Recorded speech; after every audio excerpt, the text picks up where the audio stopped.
So just an update from me about the Innovation Scout Network. We've got Laura Boland. We're really pleased to have you, Laura, today, because I know about the hard work you've been doing across the Innovation Agency just to get us into a really good cultural space around this new innovation pipeline, as well as the work that you've done around evaluation and the work that you've done around bringing together those networks on research, and all the rest of the things that you do is so interesting.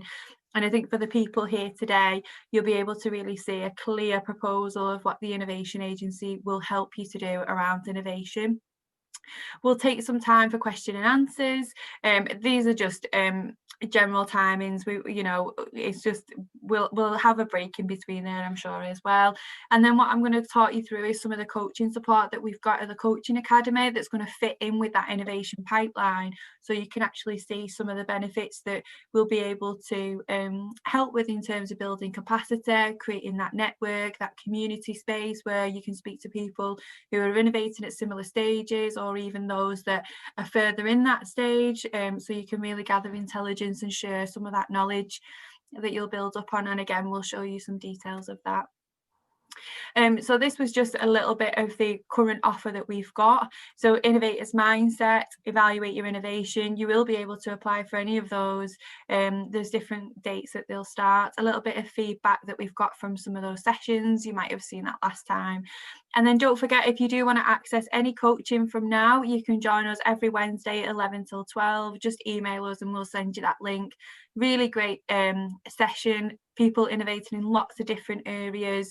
And you know, it's such a lovely space just to network around things that are sort of hot topics at the moment. There's a lot of discussion around COVID, remote monitoring, there's discussions around health and well-being. So any of that interests you, and plus your own, you know, topic, then please do join us. It's a Zoom call just for an hour and it's on every week.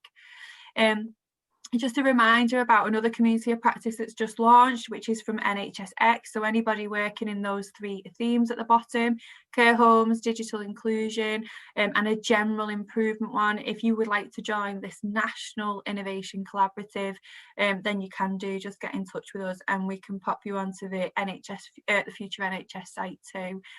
So this is all happening part of NHSX and the Innovation Collaborative that they've invested in recently. So you'll be able to join that and see what's happening on the site as well. Just a little bit about the Innovation Scout programme. We did relaunch it in 2019. There's going to be a new design for the programme in March, so you'll be able to see things a lot differently around virtual collaboration and how we're actually going to spend some time really focusing on coaching and the innovation pathway or pipeline that Laura's going to be talking to us a little bit about. So we're going to adapt a lot of the stuff that we're doing to make sure that people are aware of that pipeline, where they sit, how they can find people that are innovating at different stages as well. So hopefully that's going to pull us together. A reminder of the list of priorities from 2019. We're on our last one in March, the 25th of March is our last one, and it's going to be around funding for innovation.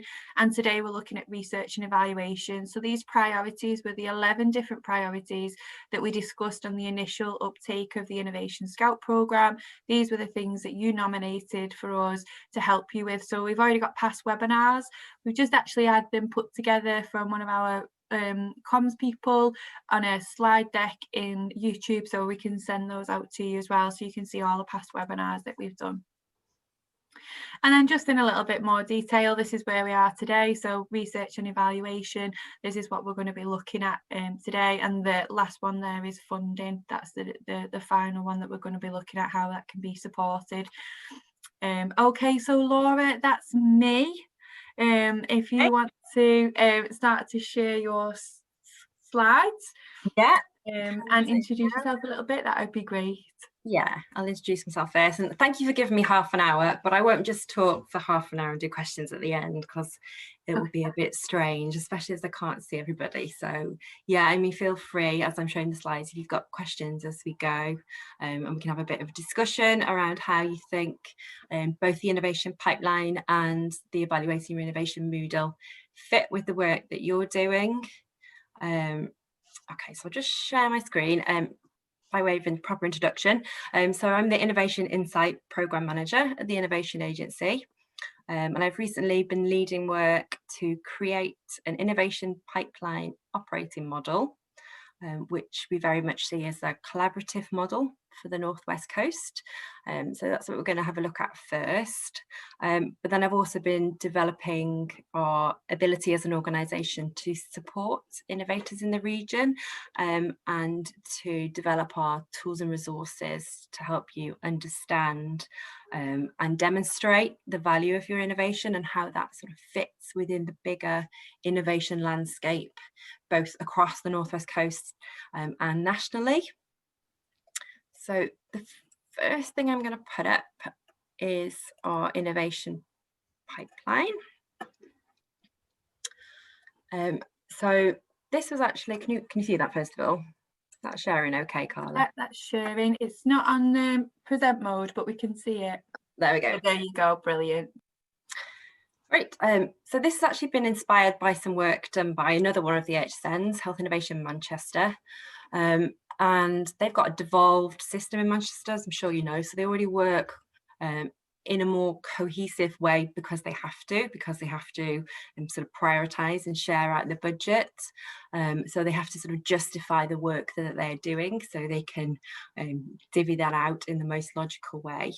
And the HSN network had recognised that some of the work that they were doing to have a structured approach to an innovation pipeline was interesting, and actually we could learn a lot from working that way as a network to improve visibility of innovation across the country, and do a more efficient job of bringing in the innovation that we think is needed in our own regions, but also exporting good ideas and accelerating that spread of ideas, that maybe have taken hold in a pocket in the country, but have a lot of potential to spread nationwide.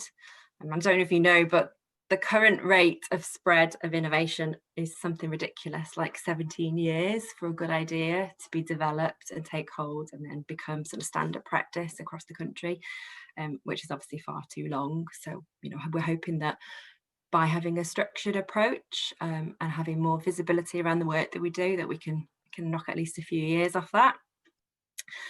So we've been working quite hard over the last few months. We had a core steering group from the Innovation Agency that's been working with some of our system partners, like the ARC, the Applied Research Collaborative, and Liverpool Health Partners, to really have a think about how a structured innovation pipeline could work, considering that we've got a different infrastructure to Health Innovation Manchester.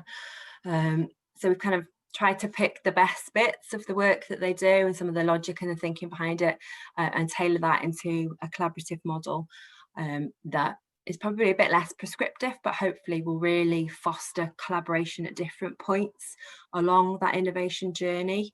And we're trying to pick out sort of key touch points for things that, are at that early stage, that sort of early horizon scanning work and understanding what ideas are out there, all the way through to working together to develop innovations and accelerate them becoming market ready, and then ultimately carrying on that journey all the way to them being deployed and rolled out at scale. So the steering group, our first understanding was actually, it's a complex landscape. There are a lot of questions that you've got to ask before you can make a sensible and effective decision about adopting a new intervention or a new approach. But actually, we are lucky. We have a lot of advanced organisations in the region, and actually, the knowledge and the expertise to answer most of these questions already exists.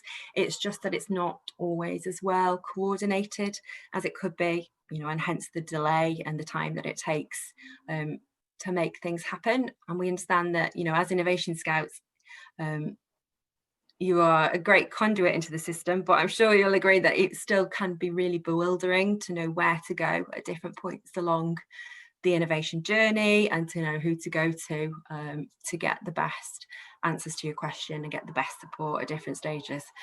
So that's what we're proposing with the pipeline, is to pull some of that together and be kind of the go-to and act as a broker at those different stages, and to help to, we're calling it robust implementation science method, but essentially it's just logical thinking and logical questioning at each stages of that innovation journey, so that we can understand where the gaps are in the evidence and in the knowledge, and help to close some of those gaps in the most effective way.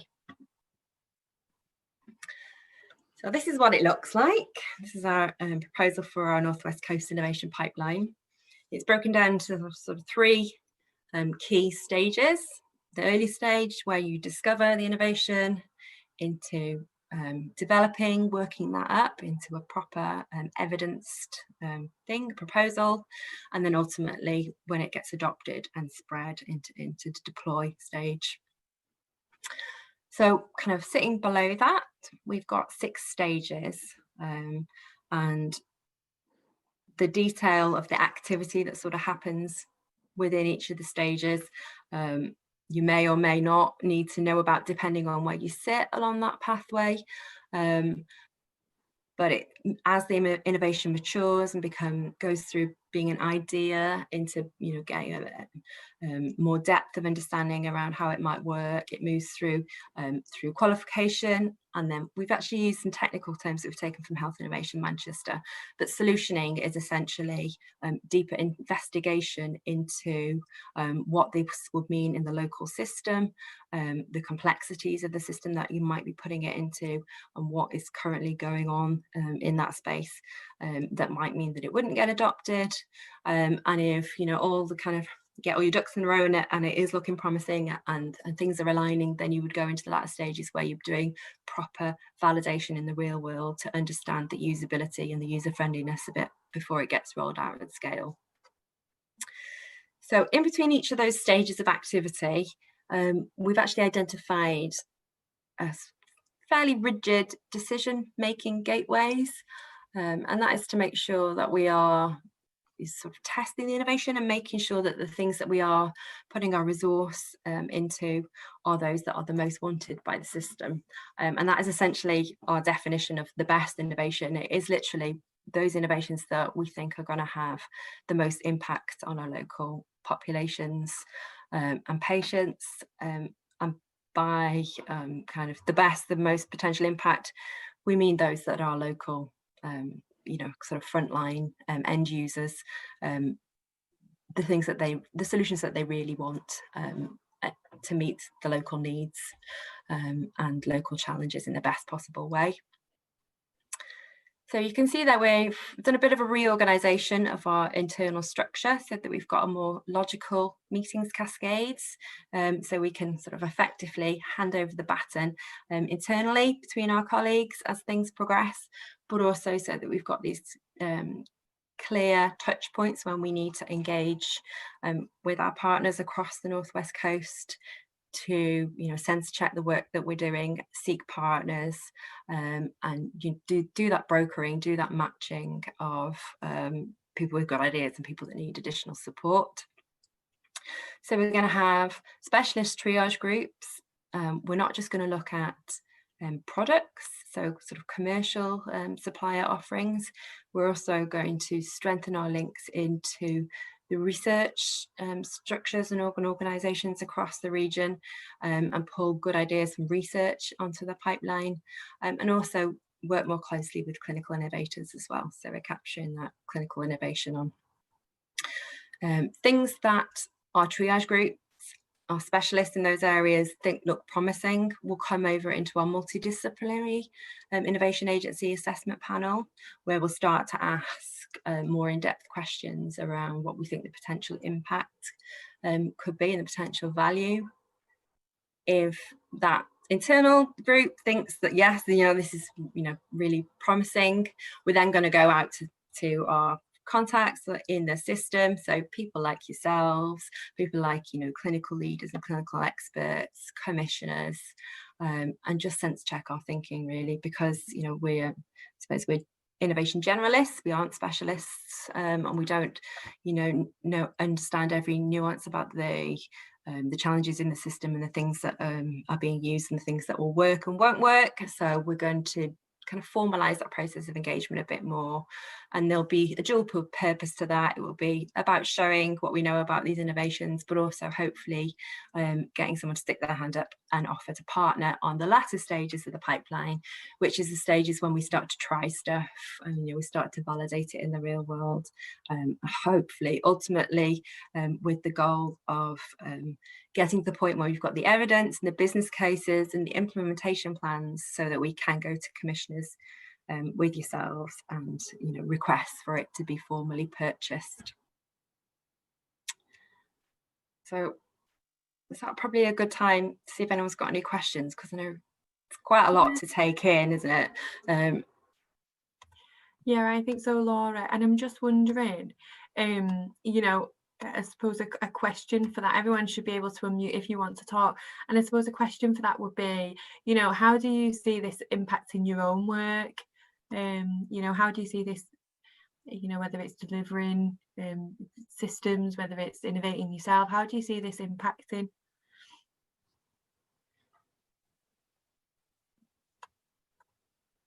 Let everyone digest it for a minute. Yeah. So again, you can just unmute and talk now.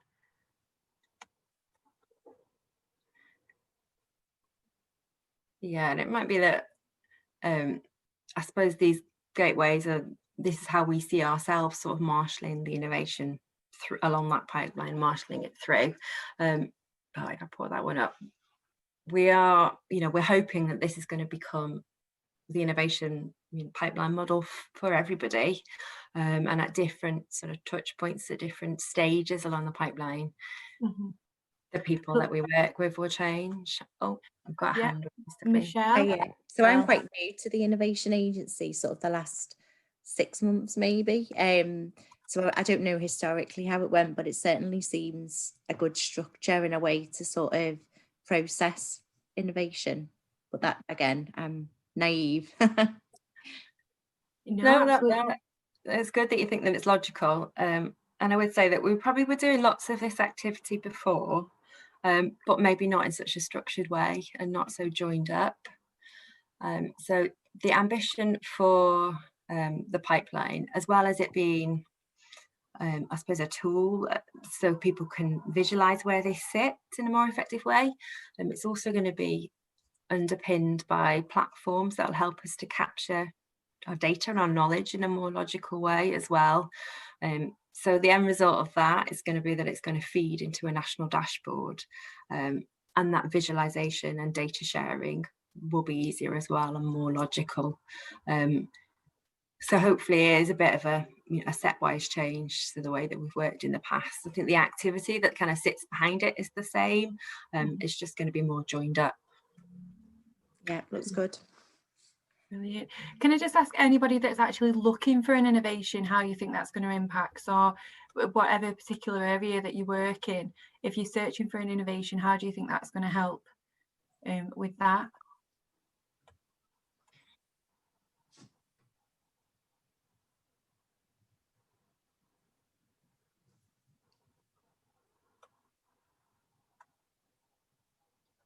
Should I carry on and show people the dashboard maybe? Then yeah, that might help people to sort of see how it can fit. I'll just show you this slide before we move on to the dashboard. And this is just to explain that, so we've got Andy on the line. Andy is one of our commercial programme managers for our Health Matters programmes. We've got 3, one for Liverpool, one for Lancashire and one for Cheshire. And they do a lot of work supporting local SMEs as part of those programmes, and that work is going to carry on unchanged. And I suppose the thing that the pipeline will offer for that work is that it will increase visibility for all of those SME products that kind of sit on that pipeline.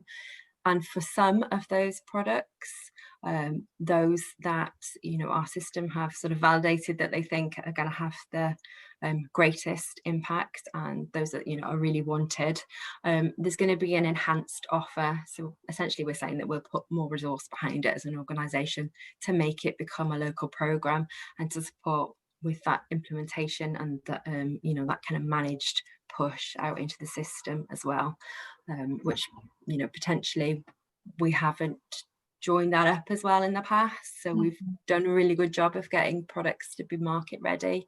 But there's still that extra work to be done, isn't there, to get it actually implemented into the system. So I think this is great now that innovators can see that whole end-to-end route from idea to fully implemented local programme and local intervention.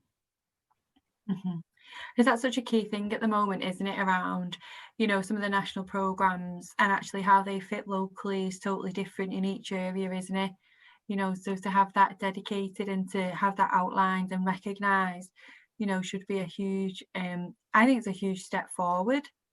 Yeah, and also the work that will go alongside the local programmes will be to really understand, you know, the sort of effectiveness measures. So how does it work in the real world? Do people like it? What impact does it have on the workforce? You know, is it easy to use and adopt? And that learning is really invaluable to accelerate that sort of lifting and shifting. And to avoid that, you know, we haven't tested it here, we need to pilot it again. It will hopefully increase confidence elsewhere in the country that, you know, it's really well evidenced, we really understand how it's going to work, so we'll just get going. And there's a lot around, you know, what's already existing, isn't there, and will it, you know, how will it fit with the existing stuff, the existing procurement, you know, agreements that are already in place as well, that historic stuff that sometimes gets in the way of innovation and change. Cheryl's got a hand up. Hi Cheryl, do you want to? Hello, thank you. I just wondered if there was a process in place for real world testing. Yeah, so that will be part of the pipeline work. So for those things where we have, you know, we've done that early sort of validation, and we've had those expert panel webinars, and we've potentially got people that say, yeah, we want to use this, we want to try this. We're going to offer more support for that, what we call proof of value, but is essentially real world validation. So whether that is support through brokering, by getting, you know, the advice and the support that you need to evidence things in the real world properly, or in some situations we might be able to, you know, put even more resource into that and do some of that work ourselves or with our academic partners. What was you thinking, Cheryl, about that? What was you, you know, what would that support mean for you or for the system that you work in? Well, I work at Lancaster University in the Health Innovation Campus, and my title is Senior Evaluation Fellow, which sort of gives it away, really. Yeah, so I mean, it would be great to sort of strengthen our relationship, really, and there's probably going to be, hopefully, there's going to be more opportunities for us to come to you and say, you know, we're working with these innovators, they have these ideas, they need support with these stages sort of 4, 5, 6 of the pipeline to really evidence and show the value of their ideas. Yeah, I mean, it's certainly that the work that I've done in the past with a whole range of innovation and providers is very much around, it's very operational, it's very nuts and bolts. So I can see how this would fit in. I suppose my first question to any organisation that I work with is, who's your audience for this evaluation? Who are you writing towards, and what do they accept as evidence? Because my experience has been that different organisations, from government inspectorates to commercial organisations, accept different things as evidence. And quite a lot of organisations can inadvertently go down the route of producing evidence or information or data that doesn't really relate to the acceptance of those who are going to be reading it. So that I've just absolutely. No, absolutely. So as part of this work, we've engaged heavily with the ARC, and we've put together an evidence framework which has you know, a series of questions and frameworks for thinking at each of these stages, which will hopefully help to address some of the problems you've just described. So I think particularly at the later stages, you know, you do really need to understand what you're going to be evidencing in a business case, or what you're going to be evidencing with any real world validation. and we are recommending a few sort of tools and frameworks to smooth that process and make sure that, you know, people aren't wasting precious resource and energy on evidencing the wrong things, as it were, the wrong things in the eye of the end user. So I think by facilitating that early, sort of mid-stage, you know, dialogue and show and tell, hopefully that will help to improve an understanding of what the commissioners need to see. But then we've also got things like, I'm sure you're familiar with Trisha Greenhall's work, things like the NAS framework and some sort of questionnaires and managed approaches to getting that understanding about the local system and the challenges and what their drivers are, so that we can play that in early enough to make sure the real world validation is asking the right questions and getting the right answers. Just to add to that, Laura, hi, I'm Debbie. I'm Patient and Public Involvement Lead for the Innovation Agencies. Apologies, I was late. We had a power cut here, so I couldn't actually get online.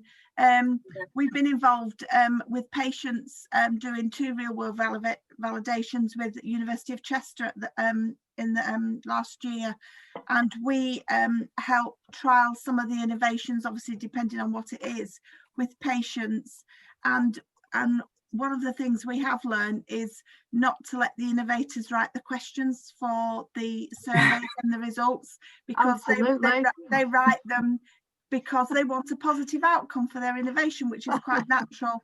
So we learned from that very first experience, and now we write these surveys along with the universities for the real world validations, and we've done a couple, and getting the patient feedback obviously is vital in the real world validations, and moving the innovation forward, making any changes or whatever. So that's part of the pipeline that we're working with Laura on as well, is to involve patients and the public. And the really good thing is that we've got SMEs and innovators that are coming to us now and asking for patients and members of the public right at the very beginning. So that true co-production, so there isn't time wasted, and the innovations are developed in the right way. So it's not feedback at the end and saying, what do you think of this? And they say, oh, actually, we wouldn't use that. And it's a waste of all those resources. So it's 2 parts, as Laura said, and it's the patient and public part as well. Yeah, brilliant. Thank you. Sorry, I was just going to echo what David said. Absolutely, that's critical. And I think by hopefully by having our involvement at the different stages and kind of brokering the support of other organisations, it adds a bit of robustness to the process that maybe isn't there if innovators are left to do it themselves and write their own questions. So we're hoping that, you know, things like the evidence framework and the gateways, and having some level of control, and it's not control as in strangling innovation, it's just control as in making people think ahead and ask the right questions. Hopefully by having that, there'll be more confidence from commissioners in the things that we're putting forward, you know, and they will be more willing to spend money on innovation more rapidly. Brilliant, that's really interesting. And we've got Rachel with her hand up as well. Rachel, if you want to come in. Yeah, so just a quick question, whether you could just talk us through the research triage team, and because I lead the research department in a community healthcare trust, so it's thinking about how we can get research meaningfully into the innovation debate, because sometimes it's not necessarily there at the heart. So I was just interested to see what you had to say about that triage team, or more how research departments can get involved. Really, that just being nosy. Yeah, no, absolutely, it's a good question. And actually, I'd say we're sort of at the start of that journey to develop our knowledge and our engagement with you know, the research community. We've been working closely with Liverpool Health Partners. I know that's only kind of one section of our region, and hopefully we're going to be linking up with the Spark database to get an understanding, of the research in Merseyside and the most fitting innovation and research innovation to pull onto this innovation pipeline. So we started that work already, but we're aware that there's lots of other expertise across the region. So we are hoping to recruit in the next few months, someone whose role it will be to do that engagement with the research community, and think about how we can effectively pull in those the good ideas in the research sphere. And we're also doing some work up in Lancashire with the Seed, and particularly their research and innovation group. Similarly, at the moment, we're doing some sort of mapping to understand what the expertise and the knowledge is in Lancashire. But yeah, similarly, we're hoping to do a better job of pulling that visibility and that knowledge into the pipeline. That sounds like an exciting opportunity. Another new member of staff within the Innovation Agency, and that job will be on NHS Jobs then, won't it, Laura? Hopefully, yeah. I think the plan is there's a few new roles going out, so keep your eyes peeled in April if you want to come and join us. That's it, and that's particularly about that research engagement, isn't it? It is, yeah. So, and we spoke a little bit about real world validation, and I'm just wondering, from if totally new person that's listening to this, or from somebody who's not even thought about innovation, might have been at that discover stage, really wanting to move forward, how important is that evaluation stage, and specifically to have real world validation before it gets adopted? Are we talking that this is the innovation pipeline that has to follow, otherwise you won't get your innovation in, or what is the weighting that this has on the success of innovation? Well, there's different types of evaluation, obviously. So if you're in the earlier stages, depending on what your innovation is, there'll be certain things that you have to evaluate in order for you to become what we call market ready. Obviously, if you're medical technology or those sorts of things, and you've got CE marking to consider, then you will have to evaluate your innovation in a more rigid and controlled environment. So, potentially a trial, which is essential. But then once you have your innovation ready for adoption, that's when you can start to think about what we call real world validation, so trying it out in the real world. And it's becoming increasingly important in the NHS to have the insight that you get from real world validation, because it's not just efficacy, but it's also that effectiveness that will really help your innovation to become adopted and to spread. And actually that insight is so important for the clinicians and the end users and the people that are going to be using the innovations, so they can understand how it really is going to fit in the way that they work. And I think as a lot of the innovation in health is moving towards digital innovation, which maybe doesn't have the same sort of rigid rules for getting to the market in the first place, the post-launch evidence is even more critical to show that it actually does what they're claiming. So it's such a rapidly developing field that there isn't actually always consistency around the way that things like digital health technology is tested in the real world.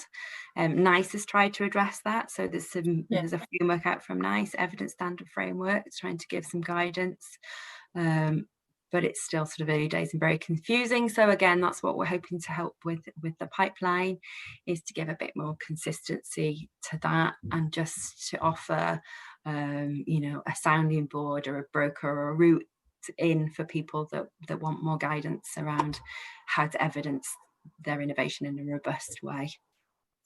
And is the plan then that there'll be guidance from the Innovation Agency, or as you say, those panel members at each stage, for anybody that's interested in being part of this with the appropriate innovation?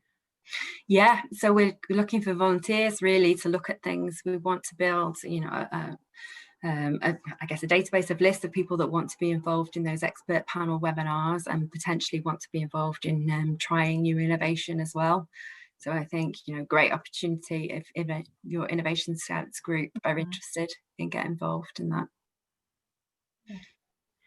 Just like to invite any more comments. I'm conscious that we've not heard from everybody. Just interesting to see. Just make sure that you're all allowed to speak as well.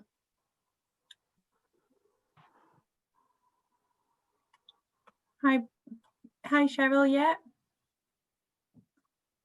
Yeah, just to say, I'll be interested in finding out more about the expert panel webinars, please. Lovely, great. We'll sign you up, Cheryl. Thank you. You've just volunteered, I think. Someone asked in the chat if we work with Richard Harding. Richard Harding used to work with the Innovation Agency, so we do. Sorry, you're breaking up there. Sorry, my internet connection's rubbish today. Someone put in the chat about working with Richard Harding. Richard used to be a member of the Innovation Agency, so we keep in contact. So yes, we do. Yeah, brilliant. Thanks, Debbie. Yeah, but hopefully this pipeline model will help to strengthen all those collaborations, you know, and just give that clarity around who we can go to at different stages in the innovation journey. I'm just going to come out of these slides now and just show you what the national dashboard looks like, so you can get an idea of the level of detail that we're hoping to get to, that it's going to sit behind this pipeline. So it's early days just now for... Laura, did you say this pipeline was active in Manchester already? Yeah, it is, yeah. So they've had it up and running probably 18 months, 2 years now. Yeah, and they use it because they have, you know, they've got their devolved system. They have more sort of rigid decision-making forums already in place. So they have something called an Innovation Prioritisation and Management Committee, where very senior leadership from all of the 12 trusts in Manchester sit on that kind of board, and things that come through the pipeline, they will make a decision around whether we're going to invest in it or not. And if they say yes, it's invested at a system level. So all of the trusts in Manchester will collectively agree to buy it and adopt it, which is great when it works, but the bar is quite high, is all I would say, because you do have quite a rigid forum.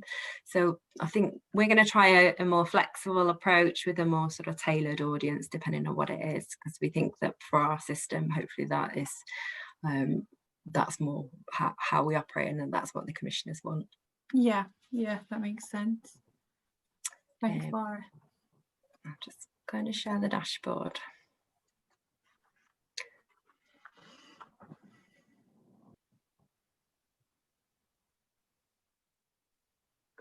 Can I just ask Bernard as well, was you trying to come in before, Bernard?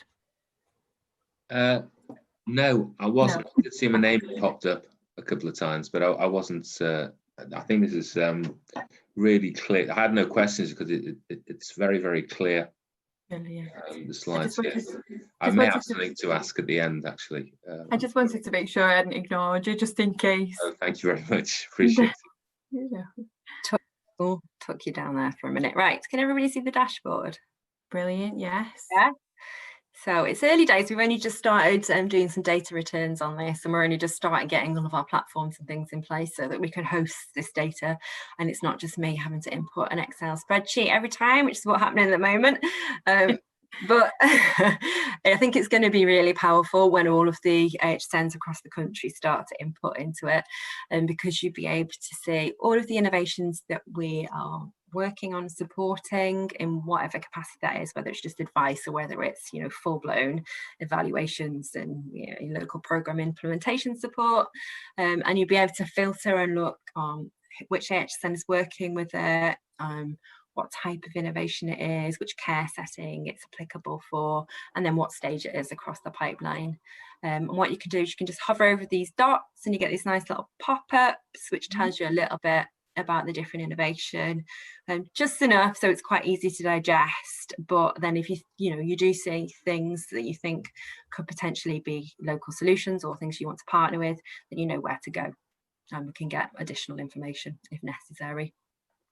And that tells you the pathway stage there as well, doesn't it? So you can, I suppose that one of the questions is, you talked about it being 17 years through the pipeline, whatever type of pipeline it is now. Does Health Innovation Manchester, if they've been working on it for a couple of years, do they have any success around timeframes and showing that yet? Or am I asking a silly question? Yeah, I mean, it's a hard work. As we know, it takes a long time. So things that have gone all the way through their pipeline, you can count on one hand, because it is early days. But I think that, it's going to be really nice to see things progress and things that you've worked on, even if you might have worked on them at the early stage, and then some, in the old world, you would have lost sight of them. Whereas this will hopefully make it easier to see things move. And then when they are rolled out at scale, I think that's quite nice and rewarding, isn't it? To know that you've contributed towards that. So it will improve that visibility. And yeah, I think it's going to help us to work in a much more collaborative way. Ben, I'd just like to come in there, actually. I think this is, I mean, everything so far has been very, very interesting. And this is potentially of immense value nationally. I was in discussion with the monitoring officer that we have for one of the grants that we've got going on from Innovate UK.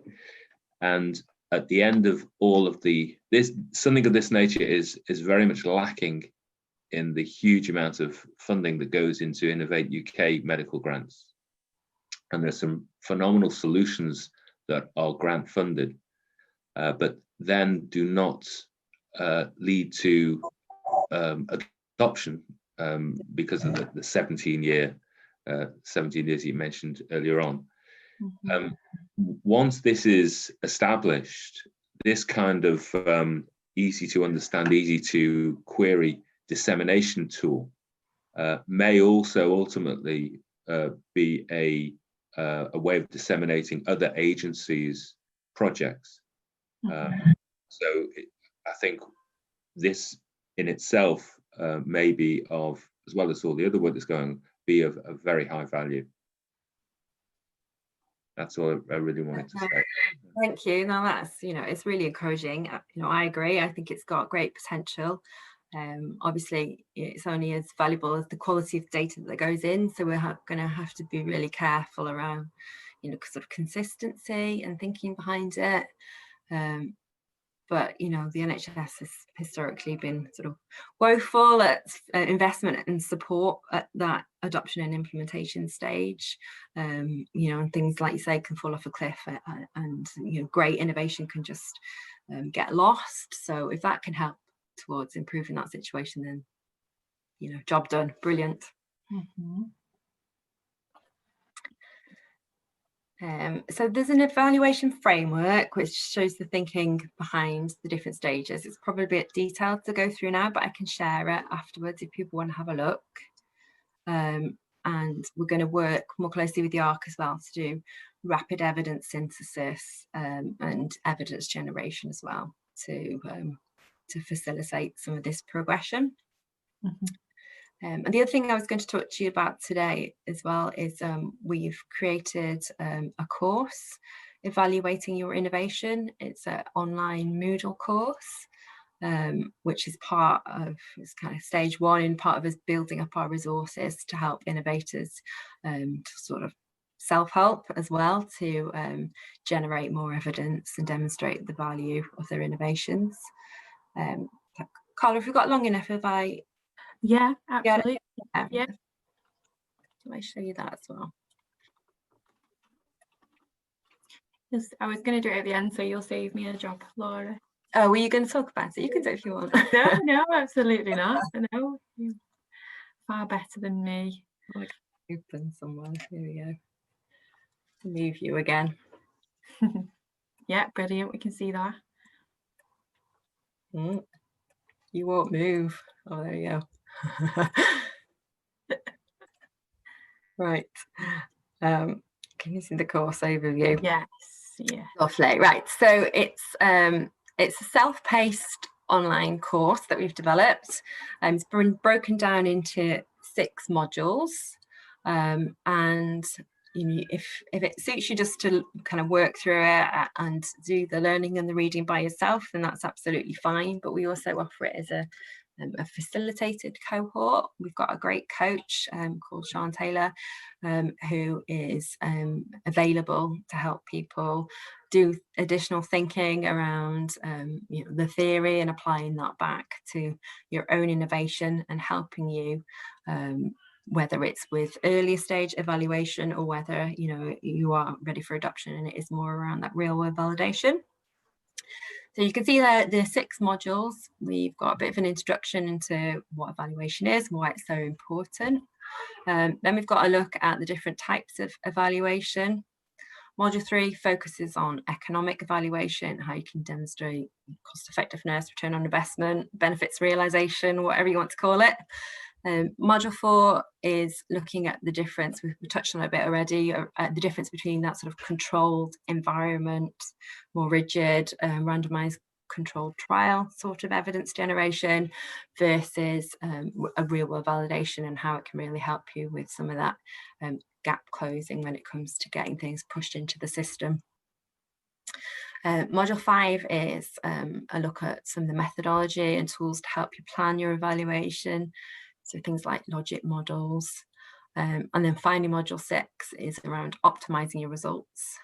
So having great evidence is only part of the battle. You've got to then put it in a format that's going to make people sit up and make a decision. So things like populating a business case, building a value proposition, using case studies and you know, sort of patient level narrative as well to really help get your results across. Brilliant, Laura. Do you want a deeper dive today, or is it best? What would you like, everybody? Hands up for a deeper dive into the Moodle. There we go. Yeah. A deeper dive. Right, we'll go whistle stop through the modules and I'll show you what's in it. Brilliant. Thanks, Cheryl. Did you want to come in, Cheryl? Sorry, or are you just hands up for your deeper dive? Hands up for deeper. Yeah. Right, so each module consists of some theory. So module 1's quite light on the theory. It's a bit of a ease you in gently. So just looking at why we need evaluation, introducing you to ways to break it down, like the evaluation pathway. I keep scrolling. Yeah, the evaluation stages and how you can you know, simplify your journey. And then why do an evaluation? So as we were talking before about thinking about the different perspective and the different purposes that your evaluation can serve. So when you've read through the theory, on average it probably takes about an hour to read the theory for each of the modules. More if you go click into all of the additional resources that we've got there, and then each module, so each week we recommend you do one module, and each module has a challenge which is to get you to, you know, embed some of that theory and think about your own innovation and applying some of that knowledge. So for this one, I think the weekly challenge is just a couple of questions around getting you to think about, you know, what it is, who's going to pay for it, and what kind of perspective. So then module 2, we have a look in this one, the different types of evaluation. So breaking it down into, you know, process, outcome, and impacts, and starting to think about the different you know, variables and metrics that you could use to measure in each of those.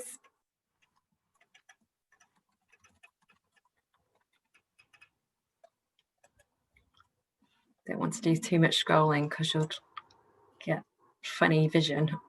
So I'm just gonna we did just have a really good comment in there, chat actually, Laura, about, you know, if I'm not ready, is it something that you would still recommend? You know, even if you're doing something in the future, I think it's interesting to know where it's important to have the whole journey in your mind, isn't it, when you approach something like this? So I would say, even if you're not ready for evaluation, this course is a really good you've designed this, haven't you, around like a basic sort of understanding that leads then into like an intermediate understanding. And I think that with the unique selling point of this is that we've got Sian as an experienced coach that's going to help to think through some of these things, so it can really quite easily go from an independent learning module into something that can be heavily supported by our coach. And I think that it's a useful tool for a big range of diverse needs. Yeah, absolutely. I think even if you're not ready to do it, it helps you to start thinking about, first of all, the different types of evaluation, you know, where you are on that innovation pipeline, and because of that, which type of innovation you need to start with, or, you know, add on to maybe some existing evaluation work that you've done. It helps you, so there's practical tools in there, things like logic models, which can really help you to break down exactly what it is you're hoping to achieve, and sort of work backwards. It can introduce you to a lot of the terminology and, you know, the ways of thinking about evaluation, which can be really helpful when you start to try to articulate what it is you want. Then actually we've got Andy on the line. So Andy, you can kind of back me up with this, but we've had a few of Andy's SMEs do the programme, particularly those who are eligible for real world validation support as part of Andy's programme. And what we find is it's quite beneficial for them to do it before they start talking to our university partners, because they've done that thinking, you know, what perspective is it? What do we really want to show with our value proposition? You know, what's feasible with a real world validation? Do some of that kind of managing expectation on all fronts, so that you get the most out of the conversations that you then go on to have with your partners. He's actually had to leave early, but I'm sure that he was, yeah, but I'm sure that he was saying that, because we find that with a lot of our other courses as well, is that language can be totally different, especially if you've not been formally involved in innovation before. You suddenly hit with a lot of language that hasn't been part of your vocabulary, is it? And in different areas can also mean different things, you know. So I think this is really important, even just for understanding some of that terminology. Yeah, that's a perfect example with the economic evaluation topic. So, you know, if you're in the NHS, it's sort of benefits realization. You know, some people talk about return on investment. You know, health economists will be talking about, you know, is it cost of utility or is it cost effectiveness? All essentially meaning the same thing. It is, you know, how you cost up the expense of it versus your benefits. But yeah, it can be really bewildering if you've not done it before. So hopefully this will demystify a bit of it.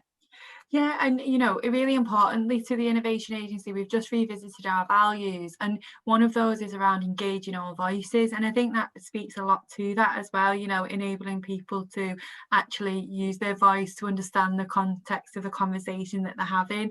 You know, it makes innovation a lot more accessible when we provide information and support like this, I feel, and there's the feedback that we've already got, you know.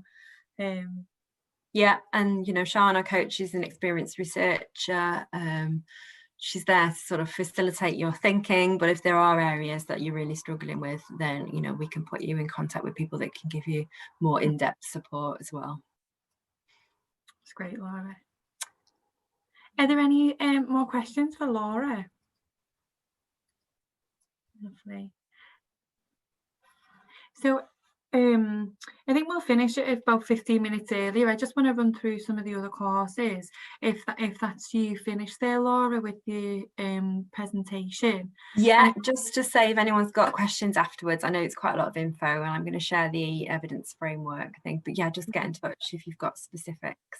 about any of it. Thanks so much. That was really useful, and it's always great for me to see it again because it gives me a lot of hope that we can actually formalise some of the stuff that we're doing.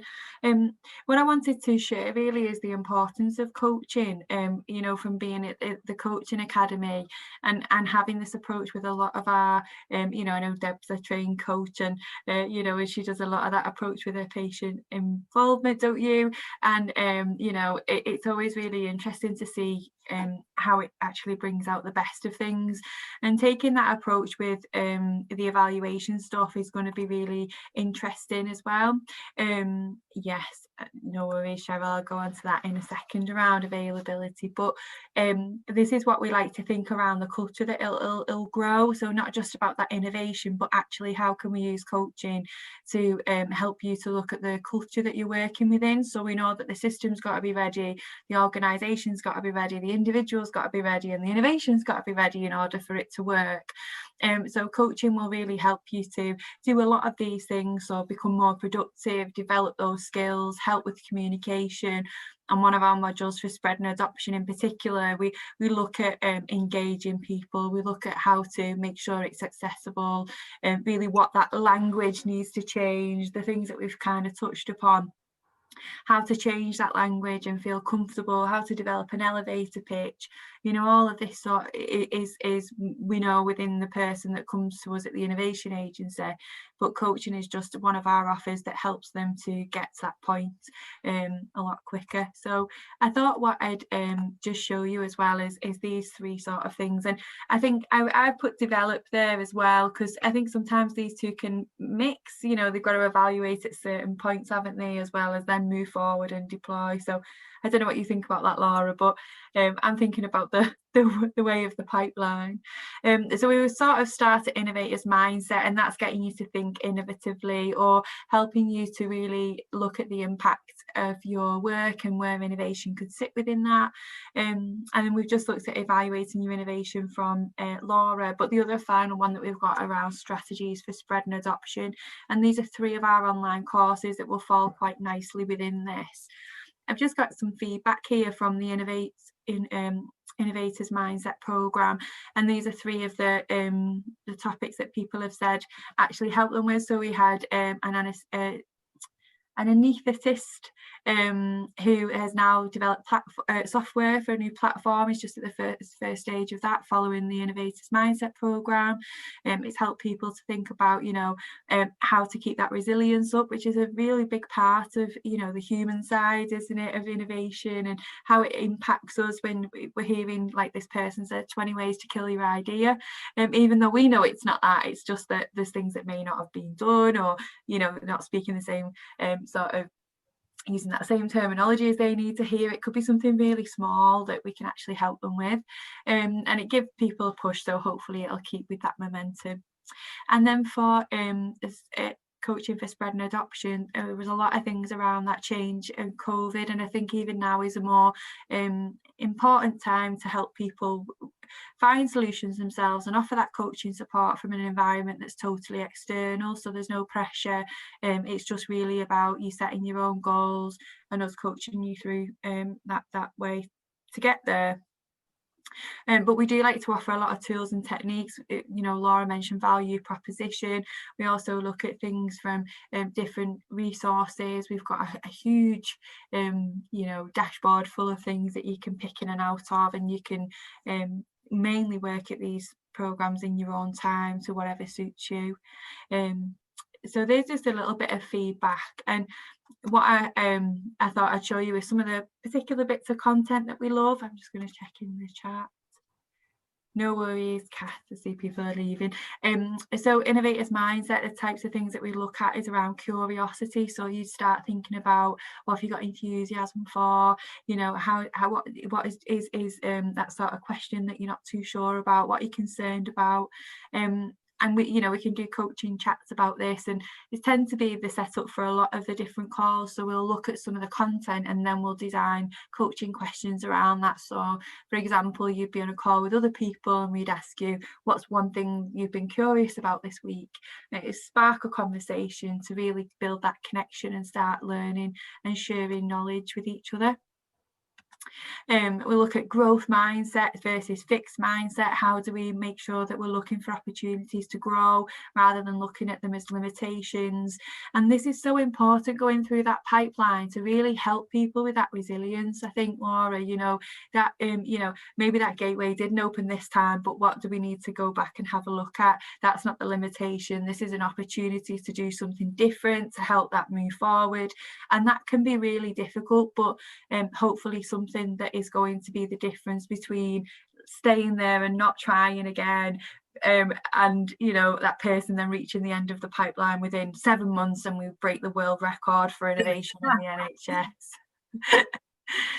NHS. But yeah, absolutely, we want to have that mindset. Challenges help me grow. It can learn anything that you want to, and we can be there and provide that. And again, evaluating your innovation, you know, these are great questions here. I think this slide on itself, you know, is a great way to start to think about evaluation. You know, what does the intervention work? Does the intervention work as expected? Even just that question, you know, getting yourself to really think and reflect on stuff that you know you've been working on. I really love this slide and I use it quite often with people that I'm on coaching calls with. But these are the types of tools that will generate conversation, that will then generate ideas, then generate goals, and that's how we love to work here at the Innovation Agency. Strategies for spread and adoption. I don't know whether you've seen this around the value proposition, but this is what Laura was talking about earlier. You know, what are those pains and gains? How can we relieve those? What are we going to do to create that? And we can walk through all those, and we do that not only on the evaluate your innovation, but onto spread and adoption. So some of them do cross over, but again, they're all aimed at very minimum basic level with the ability to push that to intermediate with coaching. So the final thing from me really is to say that we've got 100 members now in the Innovation Scout programme, and I know that a lot of people can't be here today. I've had some apologies really, I think based on COVID and things that are happening in the region. We know that there's a real surge in vaccinations, which is a positive thing. But I just think that now with the offer that we've got this clarity around the innovation pipeline, we're really building our connections. It's great to hear from Rachel, Michelle, Cheryl today around that the interest even. I think there's a thirst for this, isn't there, in the system? I'm interested from our point of view, how can the Innovation Scout community and our coaching academy support this? And how do we, you know, sort of advertise, you know, what we're doing, and how can we get people interested? All of the courses that we've mentioned, the Innovators Mindset is going to run in May. So that's going to be advertised in March, ready to start for May. There's strategies for spread and adoption we're not too sure about yet. We'll probably decide in our plan in March. And then Laura, do you know when the Evaluate Your Innovations due to go back out again? In March, probably the middle of the month. We just finalised dates, yeah. And we're going to be putting that in our bulletin, is that right, for everyone externally, or is that going to be targeted? We can send it out to everybody on your Innovation Scouts list. Yeah. Brilliant. So then March, you'll be able to join either the Innovators Mindset programme or Evaluate Your Innovation, and I'll catch up with you about strategies for spread and adoption. So I'm just wondering if anyone's got any comments. We'll finish about 15 minutes earlier. A few people have left, and I think we normally have you know, a lot more people on our webinars, so I think that's a fair shout to take some time back. So yeah, Michelle's saying really helpful, thank you. Debbie, have you got any sort of last words that you'd like to offer around patient and public innovation?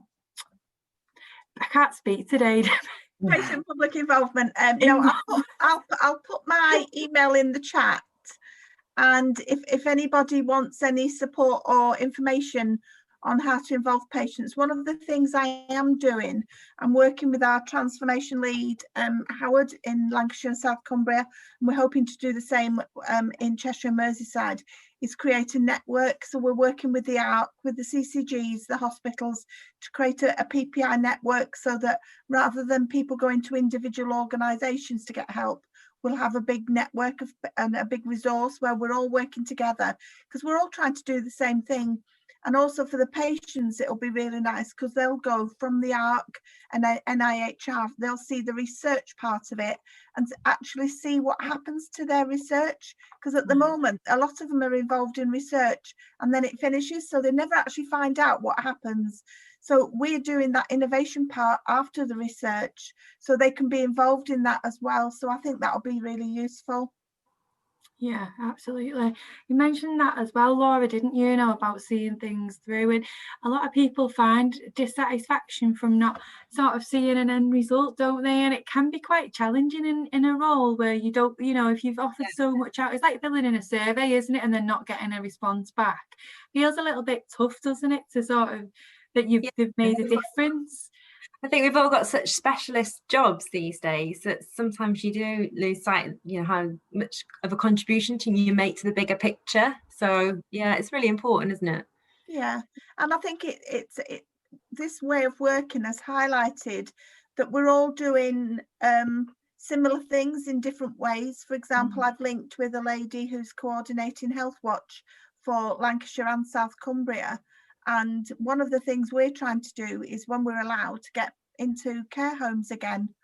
But they've got right of access to care homes all the time, and they're in them all the time. So why wouldn't we link up with them and do the two pieces of work in one go? So rather than reinventing the wheel, I think all the virtual working has made us a little bit more aware of how we can work better together, rather than working in silos. So I think that's really important. I'm really excited to see that innovation pipeline with stakeholders and people that are working in that arena, people that are connected, what sort of meetings they go to, how that's going to work. Like, I'd be so excited to see that. It'd be a really good resource, wouldn't it? I think one that we all kind of need. Yeah. Laura's like, yeah, that's the plan. That's what we have for. Oh, well, Laura, that's been fantastic, and thanks ever so much as well, Debbie, because it's always really useful. I think this is innovation in itself, isn't it? The way that you've approached it and how we're going to use that in now and in the future.